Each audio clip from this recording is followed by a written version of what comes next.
Hello, welcome back to Happy Apple Core Homestead. I am glad you're here with me today. Today we're going to talk about preserving pumpkins, and we will be baking them, pureeing them, and then freezing them. This is my favorite way to preserve pumpkins. You can also can them, but we're not going to do that today. Maybe in the future I'll do a video on that. First thing we're going to do is get these all washed up, and I'll meet you for the next step. We are back with about 50% of the pumpkins washed. We're just going to start with these first. I have 2 ovens, but not enough hours in the day to do the whole thing. We'll get started with these. The first step is going to be removing the tops, and then we'll take the guts out. All of the guts and the seeds will go into this bowl here. And our next video probably will be on roasting of the pumpkin seeds. My knives are not as sharp as I would like, but let's give it a try.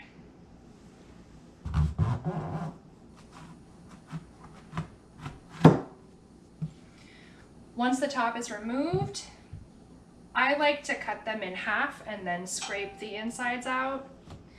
It's a little bit easier for me that way. I have a couple different ice cream scoops that I keep on hand just for this purpose. And you'll just scoop them out right into the bowl.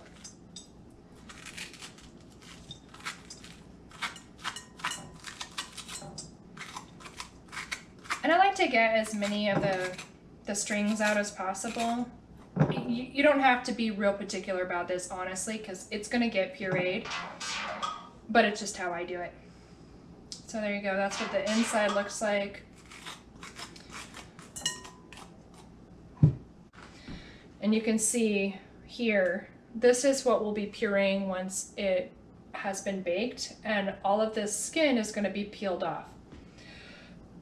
What I'm going to do now is go ahead and, now that I've shown you the process, I'm going to go ahead and finish these up, and then I'll be right back with you to show you the next step.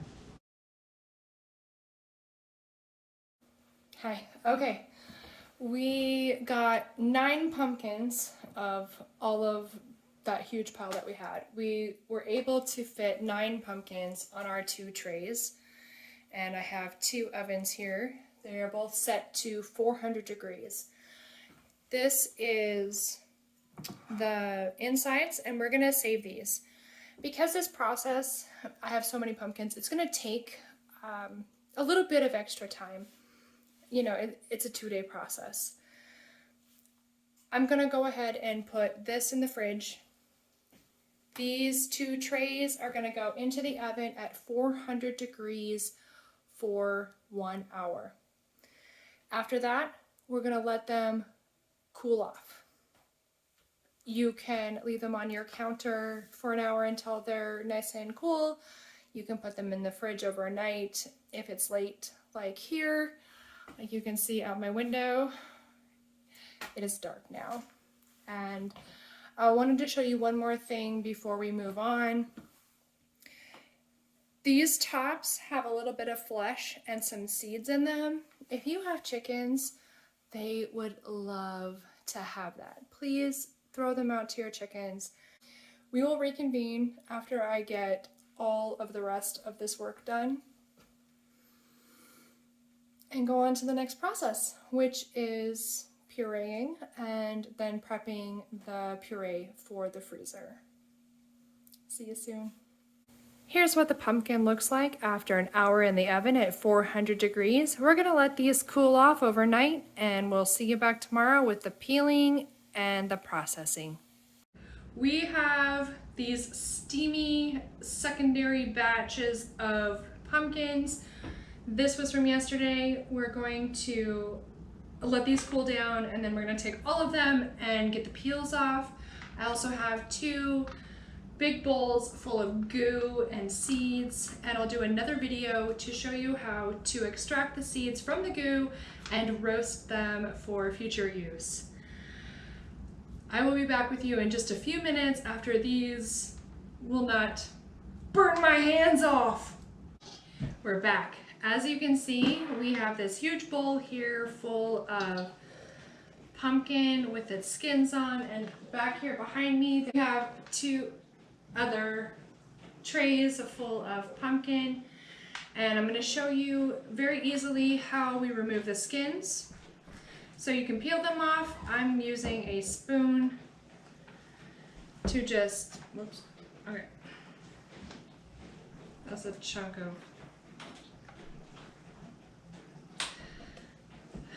what I'm showing you here is just using a spoon.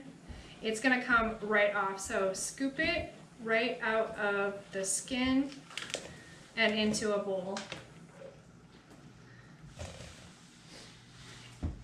Once it's been baked, it's really simple to get it out. It's so easy. It's not gonna cause you any problems at all. If there's any extra strings that you don't want in, you can take them out at this time. And we're just gonna go through this bowl really quick and all of those as well. And we'll meet you back for the next step, which will be busting out the food processor and putting this baked pumpkin into that and turning it into a puree that we can freeze.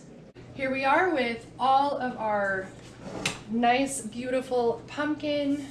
All of the skins have been removed. We have our food processor here. This is the attachment that we'll be using to puree the pumpkin. And this is the easiest part of the whole process. Of course, I'm not prepared. Go figure. This is the easiest part of the whole process because all we're gonna do is just put the pumpkin into the food processor, and you don't want to overfill it. Obviously we're gonna have to do several different batches because we have so much material here.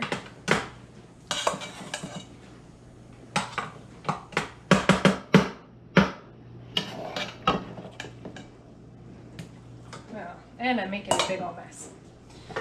We'll start with this amount here. Oops. I do know how to use it. Yeah, I do. Oh my gosh. I do. Okay. We got it figured out now. And you're just gonna wanna run this on high until it's really super smooth.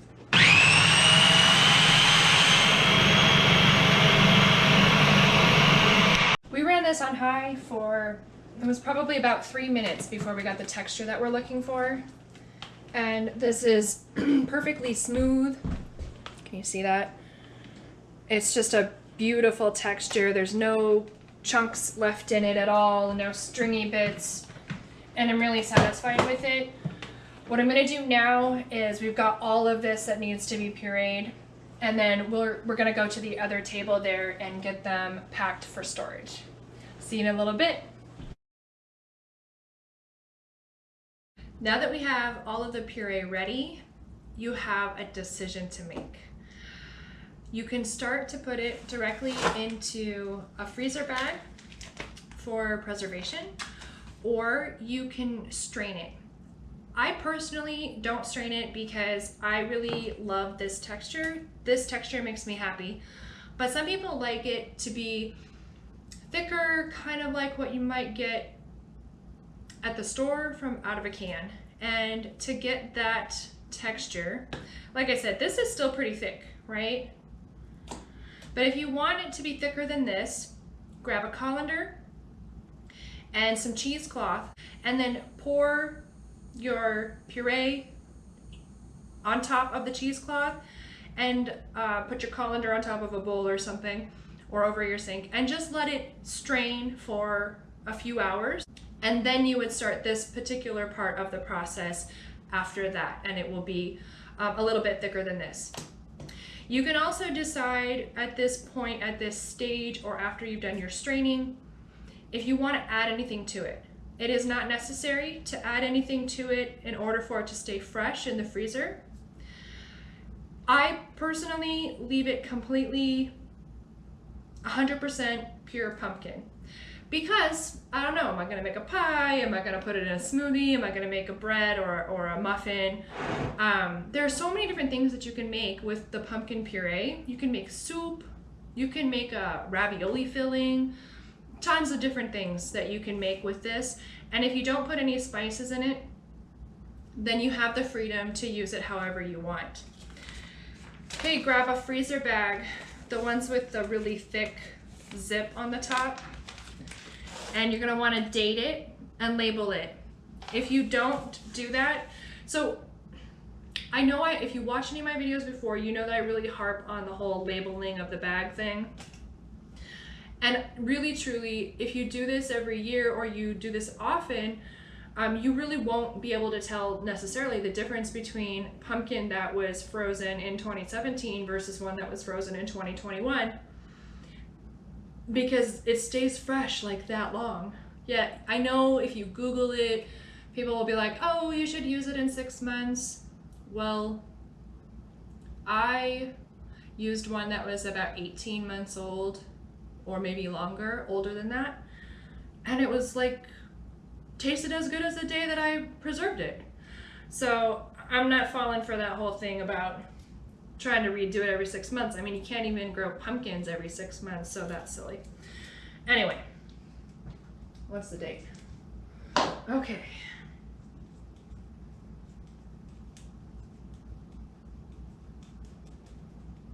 I don't know if I mentioned this before, but these are sugar pumpkins. It doesn't matter. You can do this with any pumpkin you want. Your Halloween pumpkin. I mean, I know it's January, but next Halloween. Okay, when you're putting it into the bag, some people, very wisely, recommend that you measure it out. I don't know why. Sometimes I wish I do. Like if you know that a couple months from now you're gonna be making some pies and your recipe says 2 cups, it might be really beneficial to do that. If you're gonna be throwing this in your yogurt or your smoothie, maybe it's not as important. So this is about, I don't know how much this is. It doesn't matter. This is how I do it. You do it how you want.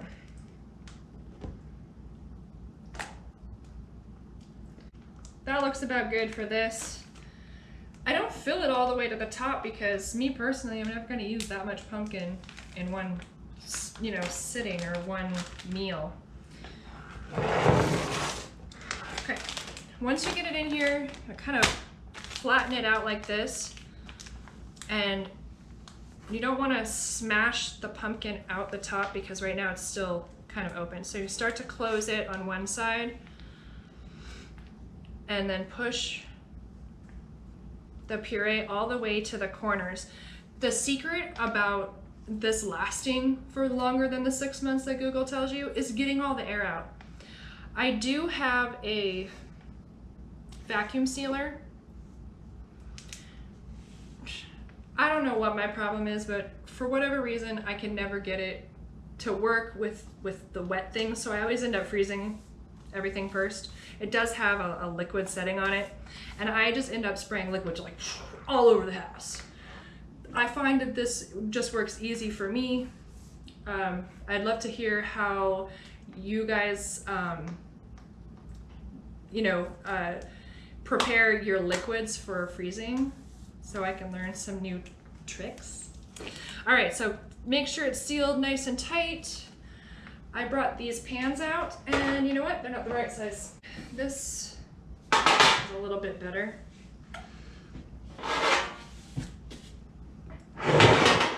The reason why I put this flattened puree in a bag on a pan is just for the freezing process. So I'll layer these up here, and I'll throw them in the freezer overnight. And then when they come out, they'll be frozen solid, like perfectly flat. And so then you can stack them however you want. And doing it this way makes it easier to preserve space in your freezer. I'm gonna wrap up getting the rest of all of this puree into the bags, and then I will see you in just a little bit. That's it, folks. We've got 7 nice large bags of pureed pumpkin ready for soups and cakes and pies and all the yummy things. We're just gonna throw these right into this pan nice and flat, put them in the freezer overnight, and then they're ready to store however you want.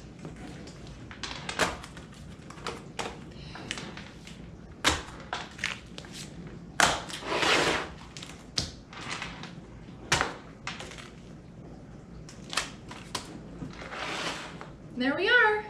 That's the end of this video. Thank you so much for watching and joining me on this fun little process. Go ahead and tell me in the comments, what do you use your pumpkin puree for? What should I cook? Should we put it on a video? Anyway, all right. It's time for me to stop recording and get some work done. Anyway, you guys are amazing. I hope wherever you are and whenever you're listening to this that you are having a fabulous day.